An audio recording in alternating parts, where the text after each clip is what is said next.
तो दोस्तों पिछली वीडियो में हमने बॉम्बेक्स मोरी यानी कि सिल्क वॉर्म की लाइफ साइकिल देखी थी और सिल्क वॉर्म में भी बॉम्बेक्स मोरी की हमने लाइफ साइकिल देखी थी। क्यों देखी थी? क्योंकि भारत में सबसे अधिक मात्रा में उसी की फार्मिंग या कल्चर की जाती है। सो हमने उसी की लाइफ साइकिल को देखा था और आज की वीडियो में हम उसके आगे की चीज़ों को देखेंगे कि जैसे कि हमने पीसी कल्चर में देखा था कि उनकी जो मैनेजमेंट देखा था हमने ना, पीसी कल्चर मैनेजमेंट। तो वहाँ पे हमने क्या देखा था कि किन मेथड के थ्रू इनको इनका रियरिंग किया जाता है, इनका कल्चर किया जाता है। तो पहले इस पॉन्ड में रखते थे, फिर इस पॉन्ड में। तो वो क्या था? वो उनका मैनेजमेंट था कि इस तरीके से इन्हें मैनेज किया जाता है। वैसे ही हम सेरिकल्चर मैनेजमेंट देखेंगे, किस प्रोसेस के थ्रू सेरिकल्चर की प्रोसेस होती है या सेरिकल्चर को किस तरीके से हम करते हैं वही हम देखेंगे, या सेरिकल्चर में कौन कौन सी चीज़ें इम्पॉर्टेंट हैं उसी के बारे में हम देखेंगे। तो आइए देखते हैं सेरिकल्चर मैनेजमेंट। तो इसे हम मेनली 3 पार्ट में डिवाइड कर सकते हैं। एक आपका मोरी कल्चर, दूसरा आपका सिल्क वॉर्म रियरिंग और तीसरा आपका सिल्क रीलिंग। अब नाम से आपको कुछ तो समझ में आ गया होगा। मोरी कल्चर यानी कि इसमें हम मलबरी लीव्स का या मलबरी ट्रीज़ का कल्चर करते हैं, कल्टीवेशन करते हैं, यानी कि इनकी फार्मिंग करते हैं। इसमें मोरी कल्चर में मलबरी प्लांट को या मलबरी लीव्स को बढ़ाने की हम तैयारी करते हैं, यानी कि किस तरीके से इनको पैदा किया जाए, ठीक, सिंपल वर्ड में। दूसरा सिल्क वॉर्म रियरिंग, यानी कि जैसा कि नाम से समझ में आ रहा है, इसमें हम सिल्क वॉर्म की ग्रोथ करते हैं, यानी कि इसमें हम सिल्क वॉर्म को पालते हैं। पालने से क्या मतलब है? पालने से मतलब है कि हम उसकी ग्रोथ करते हैं, ठीक। और सबसे लास्ट है सिल्क रीलिंग, यानी कि इन सिल्क वॉर्म से सिल्क की प्राप्ति करना, सिल्क की रीलिंग करना ही आपका क्या हो गया? Silk reeling. और इस प्रोसेस में हम इनसे सिल्क प्राप्त करते हैं। इन्हीं 3 स्टेज में आपकी कहानी खत्म हो जाएगी। हाँ, अब इस स्टेज के अंदर कुछ सब स्टेज हो तो बात की बात है, ठीक है, बात समझ गए? तो मोटा मोटा आपको ये 3 पार्ट याद रखना है। पहला क्या है? पहला मोरी कल्चर यानी कि कल्टीवेशन ऑफ मलबरी लीव्स, दूसरा सिल्क वॉर्म रियरिंग यानी कि ग्रोथ ऑफ सिल्क वॉर्म, और तीसरा है सिल्क रियलिंग, माफ़ कीजिएगा सिल्क रीलिंग, ठीक है। इसमें क्या करते हैं? इसमें हम सिल्क वॉर्म कोकून से हम सिल्क की प्राप्ति करते हैं, सिल्क फिलामेंट को प्राप्त करते हैं। यही सिंपल सी चीज़ थी। आइए अब देखते हैं इन्हें एक एक करके। सबसे पहले कि कल्टीवेशन ऑफ मलबरी ट्रीज़ या लीव्स। तो सबसे पहले हमें पत्तियों का उत्पादन करना है, या पेड़। अब पेड़ ही नहीं रहेगा तो पत्ती कहाँ से आएगा? तो जाहिर सी बात है, हमें पहले पेड़ को बढ़ावा करना है, यानी कि पेड़ का उत्पादन करना है, ठीक है। भारत में जो ये शहतूत के पेड़ों का सबसे ज़्यादा प्रोडक्शन होता है, या सबसे ज़्यादा जिन पेड़ों का कल्चर किया जाता है, उसका नाम है मोरिस अल्बा। और एक और है, वो है मोरस इंडिका। लेकिन जो बहुत बड़े पैमाने पे किया जाता है वो आपके मोरिस अल्बा की फार्मिंग की जाती है। ये आपका सफ़ेद शहतूत होता है, काफ़ी बड़े पैमाने पे भी किया जाता है। वैसे कहने को तो रेड शहतूत भी होते हैं और ब्लैक भी होते हैं, पर उनकी इतनी बड़े लेवल पर फार्मिंग नहीं की जाती है। बाकी खाने को तो जो सिल्क वॉर्म का फेवरेट फूड होता है, मन पसंदीदा खाना होता है, वो आपका यही होता है। कौन? मोरिस अल्बा, यानी कि वाइट शहतूत की पत्तियां, ठीक है। बात समझ गए होंगे। अब आइए स्टार्ट करते हैं सबसे पहले मोरस अल्बा से। बाकी इसके अलावा भी कुछ स्पीसीज़ हैं मलबरी ट्रीज़ की, लेकिन जो सबसे हाई लेवल पे की जाती है वही आपकी मोरस अल्बा है, और एक मोरस इंडिका है। मैंने बताया ना कि और भी पाई जाती हैं, ब्लैक कलर की शहतूत तो पाई जाती है और आपके रेड कलर की भी पाई जाती हैं। तो वो भी सब हैं, लेकिन उनकी उतनी लेवल पर क्या कहते हैं, फार्मिंग नहीं होती और या कल्चर नहीं होता। लेकिन वाइट शहतूत की बड़े पैमाने पर फार्मिंग की जाती है, और ख़ासकर ये इनका फेवरेट फूड भी था। तो चलिए आइए देखते हैं। काफ़ी सिंपल सा मैंने नोट दिया है, आपको एक बार में याद हो जाएगा, एक बार में समझ में आ जाएगा। मोरस एल्बा, जिसे वाइट मलबरी, कॉमन मलबरी या सिल्क वॉर्म मलबरी के नाम से भी जाना जाता है। देखिए, मलबरी बोलने में दिक्कत हो जाए तो माफ़ कीजिएगा, ठीक है। क्या है कि जुबान सड़क जाती है कभी कभी। तो यह एक फास्ट ग्रो करने वाला, यानी कि बहुत तेज़ी से ग्रो करने वाला और स्मॉल साइज़ का मलबरी ट्री है, मलबरी पेड़ है, यानी कि शहतूत का पेड़ है, जिसका शेप 10 से 20 मीटर तक होता है, ठीक है। यानी कि ये 10 से 20 मीटर लंबा होता है, बहुत बड़ा पेड़ नहीं होता है। और ये बहुत ज़्यादा सालों तक जीवित रहने वाले पौधे भी नहीं है कि हाँ चल रहे हैं 100 100 साल, ऐसे नहीं है। ये बहुत अल्पकालिक होते हैं, बहुत कम समय के लिए ये जीवित रहते हैं। हालांकि इनकी जो कुछ स्पीसीज हैं, जो कुछ बची खुची स्पीसीज होती हैं, जो कुछ स्पेशल वाली होती हैं, वो 250 साल से भी अधिक पुराना होने के लिए मानी जाती है। और सबसे बड़ी बात, इस स्पीसीज का भी, ये भी जो है आपका मोरस अल्बा, इसका भी ये जो फॉर्मेशन हुआ है, जो डेवलपमेंट हुआ है, वो चाइना में ही हुआ है। तो थोड़ा समझ रहे हैं ना, दिल को ख़राब लगता है कि यहाँ नहीं बना था। कोई बात नहीं, तो ठीक है, मान लीजिए ना, मान लीजिए इसका भी वहीं पे हुआ था, ठीक। लेकिन अब इसका जो वाइडली फॉर्म में कल्चर किया जा रहा है या कल्टीवेशन किया जा रहा है, यानी कि अब इसका विस्तार हो गया है, और भी कंट्रीज़ में इसका कल्चर किया जाता है, जैसे कि United state, Mexico, Australia, Argentina, Turkey, Iran और इंडिया।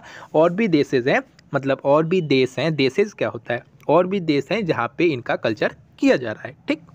देखिए, ऐसा माना जाता है कि जो सिल्क वॉर्म है उनको न्यूट्रिशन प्राप्त करने के लिए, मतलब न्यूट्रिशन देने के लिए, बहुत साल पहले, लगभग 5000 साल पहले, इस पेड़ की, मोरस अल्बा स्पीसीज वाले ट्री की फार्मिंग या कल्चर करना चीन में स्टार्ट किया गया था।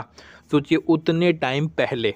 फिर वैसे ही ये चीज़ें फैली और बाकी लोगों ने भी इसे अडॉप्ट किया, और इस तरीके से ये सेरीकल्चर हर जगहों पर पहुंचा, ठीक। तो हमें पता है वाइट मलबरी की जो लीव्स होती हैं, जो सफ़ेद सहतूत की पत्तियां होती हैं, वो सिल्क वॉर्म का फेवरेट फीड स्टॉक है, फेवरेट खाना है, यही खा के बड़ा खुश रहती हैं वो, ठीक। फिर जब ये प्लांट बड़े हो जाते हैं तो इनसे लीफ प्राप्त किया जाता है, पत्ती प्राप्त की जाती है, हाथ के द्वारा तोड़ के प्राप्त की जाती है, एक तरीका ये है। दूसरा, ब्रांच कटिंग के द्वारा प्राप्त की जाती है, यानी कि जो उनकी शाखाएं होती है उनको काट काट के उनसे पत्तियां प्राप्त की जाती है, ताकि शाखाएं काटेंगे तो वहाँ से जल्दी पत्तियां आएंगी।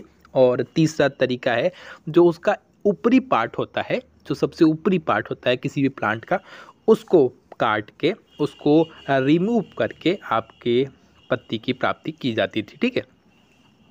बाकी हाथ से भी तोड़ के प्राप्त करने वाला मेरे को काफ़ी ठीक लग रहा, लेकिन ध्यान दीजिएगा, क्योंकि ये जो आपके लार्वा होते हैं ये बहुत भयंकर खाना खाते हैं, बहुत ही भयंकर खाना खाते हैं। तो इसलिए हाथ से तो काम नहीं चलना पड़ेगा, पेड़ की शाखाएं काट काट के इनको देनी पड़ेगी, क्योंकि खाना तो इतना तेज खाते हैं भैया, इतना तेज खाते हैं, कुछ कहना नहीं। आगे की प्रोसेस सुनेंगे आपको खुद ही समझ में आ जाएगा कि क्या बात है। देखिए, अब ये यहाँ तक आपका क्या था, यहाँ पे आपका कल्टीवेशन ऑफ ट्री था। इस तरीके से हम उसका पालन कर लेते हैं, यानी कि पेड़ का प्राप्त करते हैं। कौन सा पेड़? यही आपका मोरस अल्बा, इसी की हम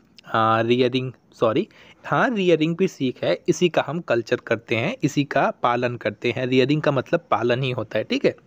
तो इन तरीकों से हम उनसे पत्तियां प्राप्त करते हैं। अब इन पत्तियों का क्या यूज है, आइए उसे देखते हैं।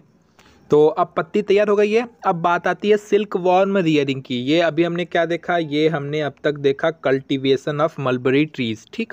अब बात आती है सिल्क वॉर्म रियरिंग की, अब उसे देखते हैं। सिल्क वॉर्म रियरिंग में क्या है, सिंपल सी चीज़ है। सेरीकल्चर में सिल्क वॉर्म की रियरिंग के प्रोसेस के दौरान जो फीमेल सिल्क मॉथ होती है, फीमेल सिल्क मॉथ एक बार में 300 से 500 अंडे को ले करती है, ठीक। सिंपल सी बात है, एक बार में 300 से 500 अंडे को ले करती है एक सिल्क मॉथ। फिर जो इनके अंडे होते हैं, जो भी इनके एग होते हैं, पहली बात तो इनके एग की जो साइज़ होती है वो बहुत छोटी होती है। इतनी छोटी होती है कि आप इससे अंदाज़ा लगा लीजिए कि वो एक वो जो आपका पेन का नोक नहीं होता है, वो ऐसे डॉट बनाएंगे ना, उस डॉट के बराबर उनका शेप होता है, इतनी ज़्यादा वो छोटे होते हैं। फिर इन अंडों को फॉर्मेलिन सॉल्यूशन में, ठीक है, फॉर्मेलिन के सॉल्यूशन में डालकर इनको डिसइंफेक्टेड किया जाता है, यानी कि इनको साफ़ किया जाता है। अगर इनको किसी प्रकार का इन्फेक्शन हो तो फॉर्मेलिन के सॉल्यूशन में डाल के इनको डिसइंफेक्टेड किया जाता है, कीटाणु रहित, हिंदी में अगर कहें तो कीटाणु रहित किया जाता है, यानी कि इनके अंदर से अगर कोई इन्फेक्शन है तो उसको हटाया जाता है, ठीक।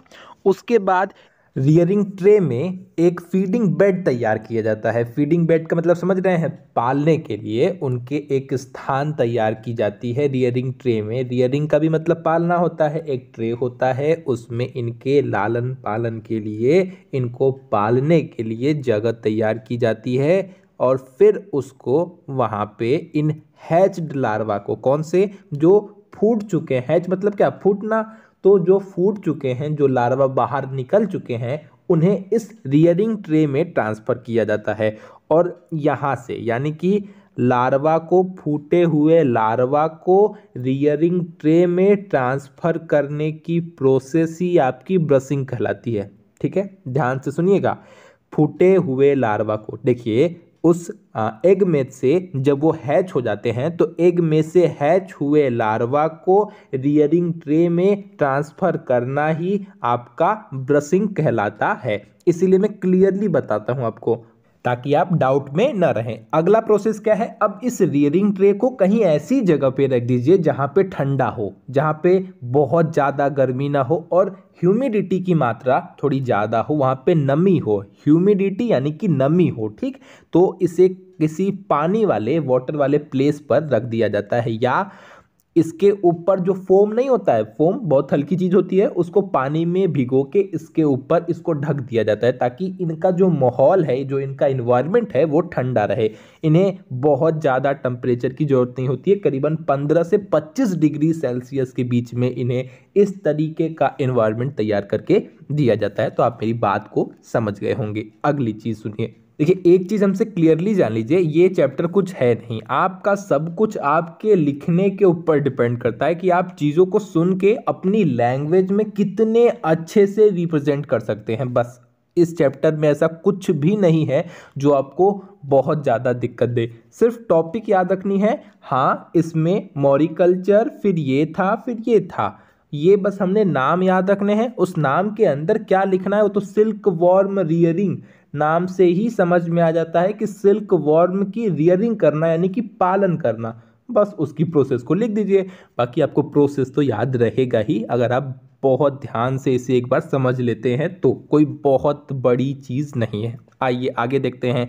तो अब हम इन ट्रे को किसी ऐसी जगह पर रख देते हैं जहाँ पे थोड़ी ठंडी हो, ठीक है, मतलब टेम्परेचर मेंटेन हो। आगे सुनिए। जब ये लार्वा अपने मतलब इनिशियल स्टेज में आ जाते हैं, अपने डेवलपमेंट के एकदम अंतिम चरण में आ जाते हैं, मतलब एकदम ग्रो हो जाते हैं, ठीक। जब ये कोकून स्टार्ट करने वाले हो, यानी कि अपने ऊपर सिल्क थ्रेड लपेटने वाले हो, जब उस कंडीशन में आ जाते हैं तो ऐसी टाइम पे ये लोग खाना खाना बंद कर देते हैं। आपको पता होगा, सिर्फ और सिर्फ लार्वल स्टेज में ये लोग खाना खाते हैं, बाकी इनकी किसी भी स्टेज में ये फीडिंग नहीं करते हैं, खाना पीना नहीं खाते हैं। लार्वल स्टेज में ही सबसे ज़्यादा खाना खाते हैं।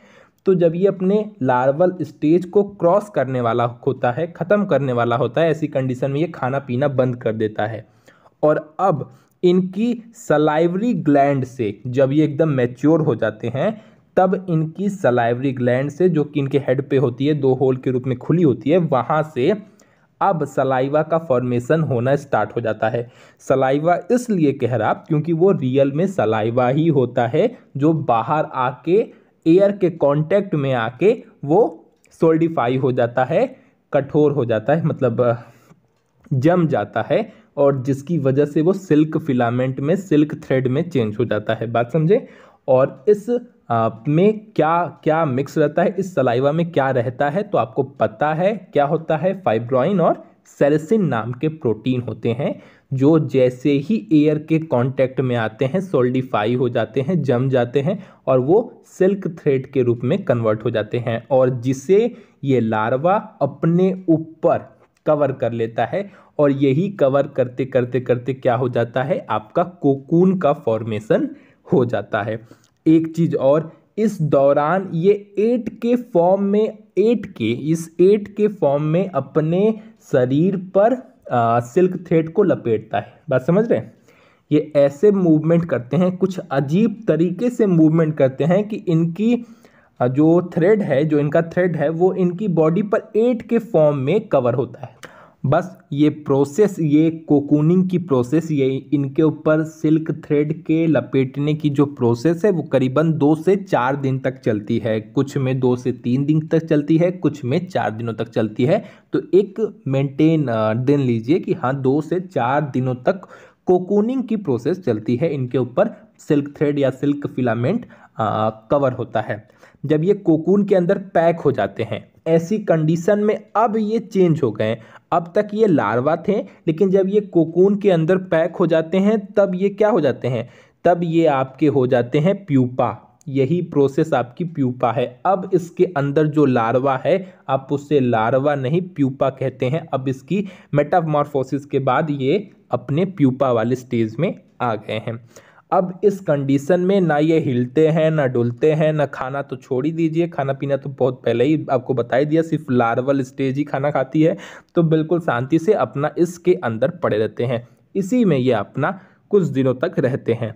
अब इसी प्यूपा को अगर आपने मारा नहीं तो ये प्यूपा डेवलप होके एडल्ट में कन्वर्ट होगा, और जब वो एडल्ट में कन्वर्ट होगा तो ऐसी कंडीशन में ये कोकून को तोड़ेगा, काट देगा, और काट देगा तो आपका सिल्क एकदम खराब, कहानी खत्म। बात समझ में आ गई होगी। तो कोकून के फॉर्मेशन तक आप क्या पढ़ रहे थे, तब तक आप पढ़ रहे थे सिल्क वॉर्म रियरिंग। अब आ गई सिल्क रीलिंग की बात। रीलिंग मतलब सिल्क प्राप्त करना। अब सिल्क कैसे प्राप्त करते हैं, तो सिल्क प्राप्त करने से आपका कहाँ से आ जाएगा, जब से कोकून का फॉर्मेशन हो जाता है इसके बाद की ये जो प्रोसेस है वो आपकी सिल्क रीलिंग में आएगी। देखिए कोकून में हो जाता है, आगे की प्रोसेस पता ही है। तो फिर इस कोकून के अंदर क्या है, प्यूपा है, आपको पता है। तो इस कोकून को उठा के गर्म पानी में डाला जाता है। गर्म पानी में डाल के उसे बॉयल किया जाता है। बॉयल इसलिए किया जाता है ताकि ये मर जाएं, जो इसके अंदर का प्यूपा है वो मर जाए, वो डेवलप ना हो। अगर डेवलप होता तो क्या होता, वो कोकून को काट देता और हमें सिल्क प्राप्त नहीं होता, कहानी खराब हो जाती। बहुत छोटे छोटे पार्ट में प्राप्त होता और उससे हमें कोई मतलब नहीं निकलता। सो इस वजह से इनको बॉयल करके मार दिया जाता है और उसके बाद इनसे सिल्क फिलामेंट प्राप्त किया जाता है। सिल्क फिलामेंट को बाहर निकाला जाता है। तो यही है आपकी रीलिंग, यानी कि डेड कोकून से सिल्क फिलामेंट को प्राप्त करने की प्रोसेस ही आपकी रीलिंग है। आप बात समझ रहे होंगे। और सुनिए, कोकून को या प्यूपा को बॉयल करके या हीट के माध्यम से या स्टीम के माध्यम से मारने की जो प्रोसेस है ये आपकी स्टिफलिंग कहलाती है। ठीक है, यानी कि कोकून को जो आप बॉयल करके मार रहे हैं ये प्रोसेस आपकी क्या कहलाती है, ये प्रोसेस आपकी स्टिफलिंग कहलाती है। और उस मरे हुए कोकून से सिल्क प्राप्त करने की प्रोसेस आपकी रीलिंग कहलाती है। डाउट बिल्कुल मत रखिएगा, इतना क्लियरली बता रहा मैं। इसी रीजन की वजह से गांधी जी इनसे परेशान थे, इससे पसंद नहीं करते थे, इसके खिलाफ थे। ठीक है, इसमें प्यूपा को मार दिया जाता है। वो नहीं चाहते थे कि हम अपनी फायदा के लिए, अपने स्वार्थ के लिए किसी को भी जान से मारे। ठीक है, अब बात करते हैं आगे की। तो जो यहाँ से हमें सिल्क प्राप्त होता है ये सिल्क वैसा नहीं होता है। बात समझ रहे, वैसा से सेंस ये है कि ये सिल्क के अंदर उतनी चमक नहीं होती है अभी। क्यों नहीं होती है, क्योंकि इसमें जो लिक्विड वाला पदार्थ नहीं था, जो थोड़ा चिपचिपा पदार्थ था, उसकी मात्रा ज़्यादा होती है। तो उसी को गर्म करके उनकी मात्रा को कम किया जाता है ताकि इसमें चमक वापस से आ सके। और जो आपको फाइब्रोइन है ये आपका वाटर में सॉल्यूबल नहीं है, ये प्रोटीन आपका पानी में घुलनशील नहीं है, लेकिन जो आपका सेरेसिन है ये पानी में घुल जाता है। ठीक, इस वजह से जब हम इसे वापस से पानी में बॉयल करते हैं तो इनकी मात्रा कम हो जाती है, जिसकी वजह से जो इनकी चमक में कमी थी वो चमक वापस से आ जाती है। क्योंकि इन्हीं की वजह से, ये सेरेसिन की वजह से इसके सेरेसिन के हाई अमाउंट की वजह से उसके अंदर वैसी चमक नहीं होती है। लेकिन बॉयल करने के बाद क्योंकि ये पानी में घुल जाते हैं सो उसकी चमक वापस से मेंटेन हो जाती है। तो आपको बता दूं कि जो आपका कच्चा सिल्क होता है, रॉ सिल्क होता है, उसमें सेरेसिन की मात्रा काफ़ी ज़्यादा होती है। लेकिन बॉयल करने के बाद जब उसमें से सेरेसिन की मात्रा काफ़ी कम हो जाती है तो ऐसी कंडीशन में जो हमें सिल्क प्राप्त होता है उसमें फाइब्रोइन की परसेंटेज 80% और आपका सेरेसिन 20% तक होता है। यही आपका सिल्क हमें प्राप्त हो जाता है। तो ये थी आपकी सिल्क रीलिंग की प्रोसेस। अब इस सिल्क रीलिंग की प्रोसेस में कुछ प्रॉब्लम भी आती हैं, कुछ समस्याएं आती हैं जो हमें इन सब प्रोसेस को करने ही नहीं देंगी। वो है आपकी डिजीज़, आपको पता ही होगा, बीमारी हर जगह है तो यहाँ पे भी बीमारी है। तो कुछ बीमारी के नाम जान लीजिए, अच्छी अच्छी प्यारी तो नहीं है लेकिन ठीक है, बीमारी है तो बीमारी है न रहेगी। पहला है एक आपका पेब्राइन और दूसरा है फ्लैचरी।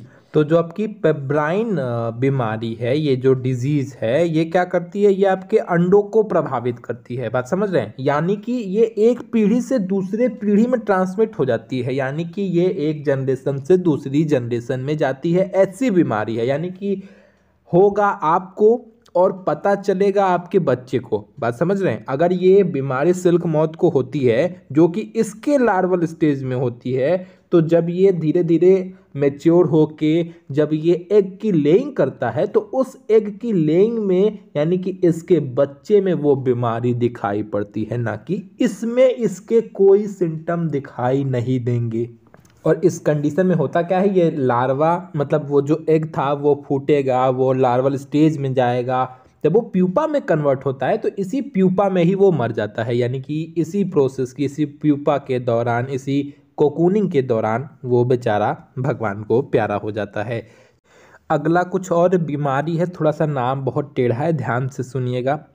Cytoplasmic polyhedrosis. ठीक है, साइटोप्लाज्मिक पॉलीहेड्रोसिस। अगर यह वायरल संक्रमण, ये वायरल डिजीज अगर आपके लार्वा को हो जाती है, तो ऐसी कंडीशन में लार्वा अपना खाना पीना थोड़ा छोड़ सकता है, उसकी भूख खो जाती है, उसको भूख ही नहीं लगती है। इस कंडीशन में लार्वा हो जाता है। अब खाएगा नहीं तो ग्रोथ करेगा नहीं, ग्रोथ करेगा नहीं तो कमज़ोर हो जाएगा, और कमज़ोर हो जाएगा तो भगवान जी को फिर से प्यारा हो जाएगा। सो ये रीज़न है इनका, और ऐसी कुछ डिजीज़ है मैं आपके सामने दे रहा हूँ, आप बात समझ जाएंगे। और रही बात मेरी वीडियो की, तो काफ़ी लॉन्ग हो गई, आपको पता ही है, 20 मिनट से ऊपर मुझे दिक्कत होती है। तो टाटा बाय बाय, मिलते हैं अगली वीडियो में। जाते जाते वीडियो लाइक कर लीजिएगा, चैनल सब्सक्राइब कर लीजिएगा। और हाँ, सबसे छोटी चीज़, आज है 31 दिसंबर, तो आप सभी को आने वाले नव वर्ष की हार्दिक शुभकामनाएं, यानी कि हैप्पी न्यू ईयर। और साल के अंतिम दिन में अपने अंदर से कोई ऐसी एक खराब आदत को छोड़ने का इनिशिएटिव लीजिएगा, प्रयास कीजिएगा, अगर हो जाए तो, वरना छोड़ने के लिए कोई दिन नहीं होता, हर दिन नया दिन। तो जब भी आपको छोड़ने का मन करे छोड़ लीजिएगा, लेकिन आज कोशिश कीजिएगा कि अपने अंदर से एक बुराई खत्म करे। तो टाटा बाय बाय।